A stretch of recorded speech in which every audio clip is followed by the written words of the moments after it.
Et boy, je suis en train de remplir mon disque dur de niaiserie. Ouais, c'est ça. Fait qu'on va se rétablir un petit horizon, puis on va se faire des ellipses, mais un petit peu une à côté de l'autre. Puis on a tout le temps tracé un peu à la verticale à date. Fait qu'on va juste en faire à l'horizontale, juste pour voir un peu qu'est-ce qui arrive avec dans cette relation dans l'autre sens. Fait qu'on peut se faire une ligne quand même assez basse, faites-la pas trop haute parce qu'encore là, ça va être un petit peu plus difficile à faire la projection. Puis, on a juste à tracer les points de fuite vers la droite comme c'est ici. Là, quand vous ratez votre point de fuite comme j'ai fait, là, vous avez juste à le bouger. Puis là, il n'y a pas personne qui va jamais le savoir. Fait que, encore là, un ellipse, ça s'inscrit dans un rectangle, dans un carré, excusez-moi, parce que c'est un cercle. Fait que là, il faut que j'aille me chercher une proportion qui est relativement carrée. Est-ce qu'il y a un bon truc pour faire des carrés? Non. Désolé. Puis, je peux même tout de suite, encore là, faire mes diagonales. Mes diagonales comme c'est ici. Je pars de mon point centre. Je m'en vais vers mon point extérieur. Mon point de fuite, excusez-moi. Voyons. Je perds mes mots.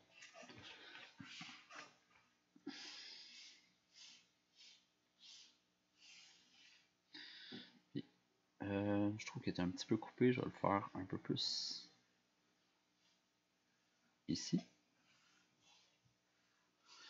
On va s'en refaire un autre. Un petit peu plus là. Et voilà. Puis je me ramasse avec 3 unités ici comme ça. Souvent quand il y a une répétition comme ça, là, parce que c'est sûr ça fait quand même...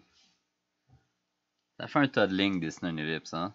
Ça fait quand même, là on a 4 lignes juste pour faire la construction. On se ramasse avec 4 points de contact. Après ça, on a des tiers à faire.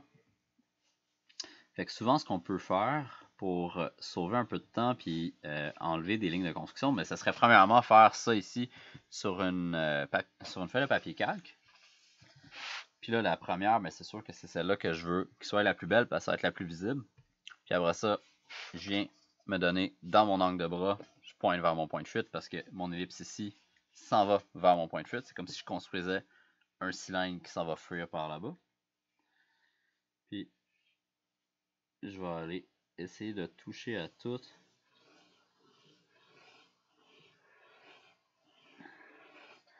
Et voilà, j'ai été capable de tracer ma première ellipse. Une fois que la première est faite, si je m'en vais par là-bas dans la perspective, généralement, ça va rester toujours la même chose. Un petit peu comme si j'aligne si vous regardez, on va dire 3 bols sur une table, plus ils s'en vont loin dans l'espace, ils vont avoir tout le temps, vous allez avoir l'impression que toutes les bols sont pareils, mais ils font juste comme une genre de mise à l'échelle vers l'arrière parce qu'ils sont de plus en plus à l'arrière. Fait qu'on sait déjà pour la deuxième unité que mes 2 points ici, c'est les limites. En haut, c'est à peu près ici mes moitiés. Fait que puis je sais en plus que mon bras s'en va dans ce sens-ci.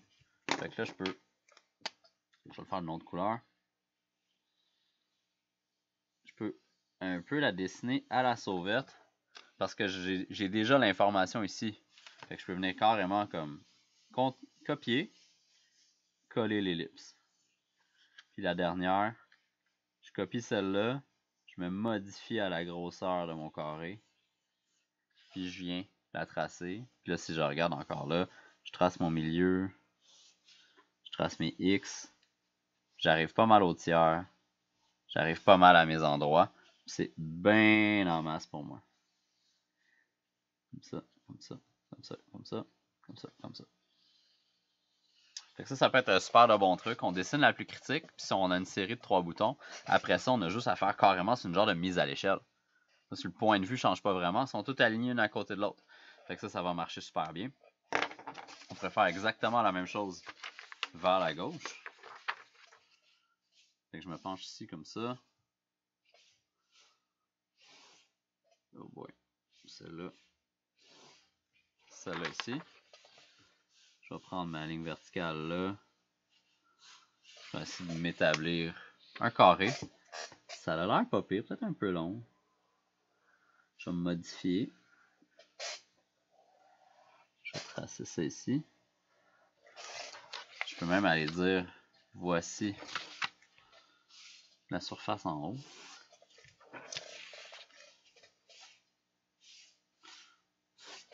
Je sais que là, j'ai dévié.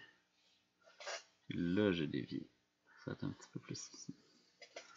Et voilà. Fait que ça ressemble pas mal à un cube. J'ai déjà un rond de fait. Je sais déjà que je vais avoir un point de contact là.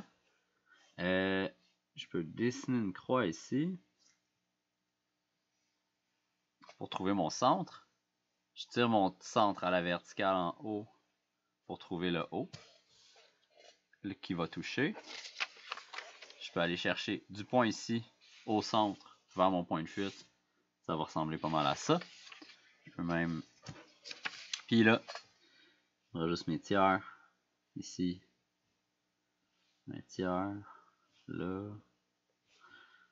Encore là. Moi, j'encercle les points pour être plus visible avec vous, pour être un petit peu plus visuel. Faites-les si ça vous aide, mais à un moment donné, il faut que... Des fois, c'est juste de se faire un point un peu plus foncé, mais à la caméra, je trouve que ça ressemble un petit peu plus. Ça ressort un peu plus, excusez-moi. Puis après ça, ça va être la même job si je veux mettre... Si je vais venir dessiner l'ellipse sur cette face-ci. Je vais aller m'aligner avec mon point de fuite à ma droite. Je vais retirer ma feuille.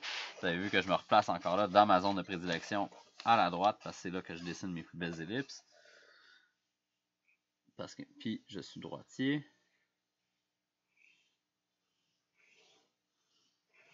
Puis là, je peux aller dessiner mon ellipse. Vous voyez que j'ai un peu dépassé ici. C'est sûrement peut-être parce que ma proportion n'est pas parfaite ici. Mais souvent, ma motion a tendance à être meilleure que mes calculs. Fait qu'encore là, il faut venir doser, tout dépendant de qu'est-ce que vous trouvez qui est mieux. Puis la dernière ici, ben, je peux faire exactement la même chose. Elle s'en va comme ça. Puis encore là, je pourrais la faire abréger celle-là. J'ai peut-être juste besoin des 4 points. Puis après ça, les tiers, je n'ai peut-être pas de besoin. Puis je peux venir la déposer. Ça dépend tout le temps de comment vous êtes à l'aise. Un peu comment le côté cartésien puis le côté artistique, comment ça se bat dans votre cerveau. Des fois aussi, on pourrait juste venir tracer celle-là. Fait que là, je sais où finir. Puis là, le reste va revenir de soi. Fait que dessinez ce que vous avez de besoin. Tout dépendant de comment vous êtes bon. Puis on a été capable de dessiner un carré avec 3 ellipses dessus. Très facilement dans toutes les orientations. Puis tous les axes mineurs ont tendance à aller vers leur point de fuite. Puis ici encore là, si je voudrais continuer et puis faire un petit peu comme qu'est-ce que j'ai fait là, je pourrais encore là prendre cette ellipse là, la déplacer là, garder mon bras. Oh bah, je vais la rater, hein. Celle-là. Plus de même. Puis je pourrais continuer à faire ça. Puis là, je pourrais me faire un 18 euros si ça me tente. Mais on est capable de venir l'établir comme ça. Mais vous voyez que il y a une toute petite variante dans l'orientation du point de fuite de l'axe mineur parce qu'ils ont tendance à tout le temps regarder vers mon point de fuite. C'est good pour ça? Alright.